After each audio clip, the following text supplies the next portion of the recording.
మన దగ్గర అంతకంటే పవర్ఫుల్ అయిన దైవజ్ఞాచారి ఉన్నాడు. ఆయన ఎవరు? నెగిటివ్ టాక్ను కూడా పాజిటివ్ చేయగల ఆస్ట్రాలజర్. సినిమా ఇండస్ట్రీ మొత్తం మంచి సినిమా తీయటం కంటే ఆయన మీద ఎక్కువ డిపెండ్ అవుతుంది. నీ ముత్తాత పేరులో మూడో అక్షరం ఏంటి? మా ముత్తాత పేరు కనకరాజు. మూడో అక్షరం కా. ఖా.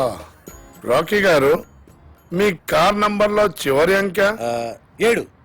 7. నాయకి కి 7 కి నాయకి 7 నాయకి రాకీ రాకీ.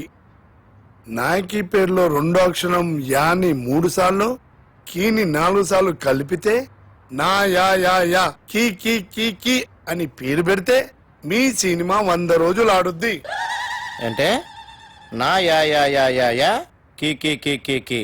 ఆడియన్స్ కి అర్థం కాదేమో. ఆడియన్స్ కి అర్థం అవ్వకున్నా పర్వాలేదు, గ్రహాలకు అర్థమవుతే చాలు.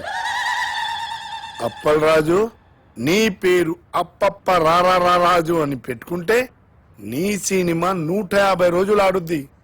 అప్పప్పప్పల్ రారా zoo zoo zoo zoo zoo. Rocky గారు, అయ్యా. మీ పేరు తిరిగేసి కీరా అని పెట్టుకుంటే 200 రోజులు ఆడుద్ది ఈ సినిమా. మీ పేరు కూడా మార్చేసుకుని దైవజ్ఞాచారి బదులు అజ్ఞానాచారి అని పెట్టుకోండి. మా సినిమా సంవత్సరం ఆడుతుంది, మీరు 200 సంవత్సరాలు బతుకుతారు. మూర్ఖుడా, శాస్త్రాన్ని అవమానిస్తున్నావు. శపించానంటే నీ నాయకి అన్యాయం అయిపోతుంది.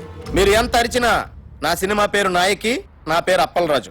అందులో ఏ విధమైన మార్పు ఉండదు. రాకీ గారు, కావాలంటే మీరు పెట్టుకోండి కేరానో పకీరానో. ఇంకా నయం, సినిమాని గ్రహాలే చూపించమల్లా. మనిషి మంచోడేనండి,